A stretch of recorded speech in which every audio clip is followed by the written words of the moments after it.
issue of abortion in this Senate legislation? Well, that, I think, is one of the few unresolved issues. I think it's extremely clear that this bill is not going to get better in reconciliation between the House or in conference between the House and the Senate, because the senators have already said that the House has no right to make changes or they won't have 60 votes in the Senate. So I think it's going to stay the same. I think the abortion issue, though, is one of the few unresolved issues because there was a contingent of House Democrats who voted for this bill and whose votes were necessary only on the condition that the very onerous restrictions on a woman's right or ability to get health insurance to cover abortion was included, the one sponsored by Bart Stupak. And the provision inserted by Ben Nelson in exchange for his vote is slightly less onerous. But it's still, according to the National Organization of Women, who has been very supportive of the president's agenda in general, is one of the worst restrictions on abortion and one of the worst attempts to stigmatize abortion in several decades. And as onerous as it is, the Senate version is, which basically requires that any woman who wants to have abortion covered by her health insurance plan essentially have to pay for it separately, write two checks, one for regular abortion and then an abortion rider, which leaves a paper trail of women who want to be covered by abortion, which stigmatizes health care plans that cover abortion. That is our looks like we lost. Are now saying that they want the whole thing. Glenn, make your last point again. We just lost you for a moment there. Sure. As onerous as that Senate version is, we're creating that demonization on health care plans that cover abortion, forcing women to write out a second check for an abortion rider. It's actually less onerous than the House version, and yet many of the House Democrats have said that the Nelson provision is not onerous enough, and unless it reverts back to the Stupak Amendment, the far more restrictive provision on abortion, that they won't vote for the final health care plan. So that's one way that this bill could get even worse, is if the House Democrats prevail and follow through on their threat not to vote for it in the absence of even greater restrictions on abortion. So, Glenn Greenwald, give us the timetable of what is going to happen next after this 1 a.m. vote. Well, at this point, what essentially will happen is that the House and the Senate, which passed different versions of this bill, will now get together and try and create in conference a bill that each of the conference leaders agree upon. It's widely assumed that that version will be extremely similar to the Senate version because of the threats on the parts of Senator Nelson and others that no bill will pass the Senate unless it's essentially identical.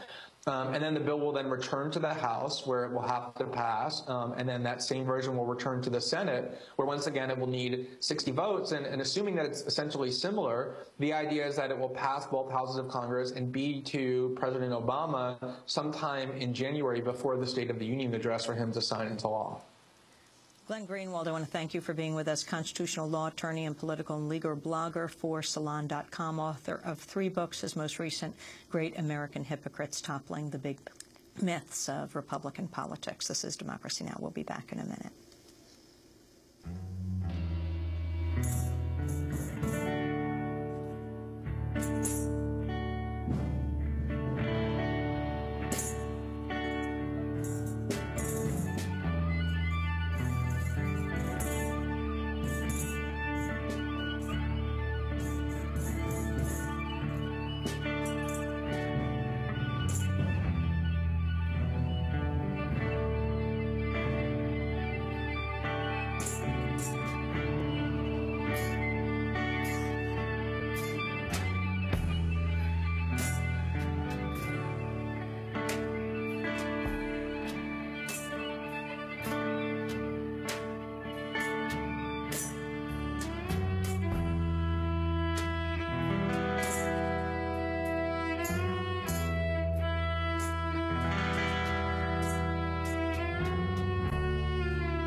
This is Democracy Now!, democracynow.org, The War and Peace Report. I'm Amy Goodman. We are back in New York, but the climate summit in Copenhagen did come to a close on Saturday when Democracy Now! Was still there, with the world's nations reluctantly agreeing to take note of, but not endorse, a non-binding accord President Obama announced Friday night. Ivo de Boer, the executive secretary of the United Nations Framework for Climate Change, described the deal as a, quote, modest success and a letter of intent. In a recorded speech Friday night, President Obama declared that an agreement had been reached after a closed-door session with the leaders of Brazil, China, India, and South Africa. We've made meaningful and unprecedented, made a meaningful and unprecedented breakthrough here in Copenhagen. For the first time in history, all major economies have come together to accept their responsibility to take action to confront the threat of climate change. The 12-page agreement seeks to limit global warming to a maximum of a 2 degrees Celsius rise in temperature, but it does not specify targets for cuts in greenhouse gas emissions. During a brief question-and-answer period restricted to the White House traveling press corps, President Obama defended the non-binding nature of the agreement. It will not be legally binding, but what it will do is allow for each country to show to the world what they're doing, and there will be a sense on the part of each country that we're in this together, and we'll know who is meeting and who's not meeting the mutual obligations that have been set forth. In an all-night session that followed Obama's announcement, delegates from around the world denounced the U.S.-led deal as an undemocratic sham that sacrificed the interests of poor countries. Ambassador Lumumba Stanislas Dioping, who chairs the largest grouping of developing countries, called the G77, though it represents more than 130 countries, condemned the agreement as extraordinarily flawed. Represent the worst development in climate change negotiations and history. We can hear you.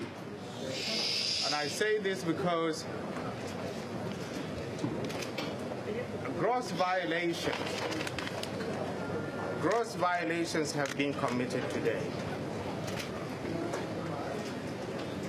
Against the Pope, against tradition of transparency and participation on equal footing by all nations and parties to the convention, and against common sense, because the architecture of this deal is extraordinarily flawed.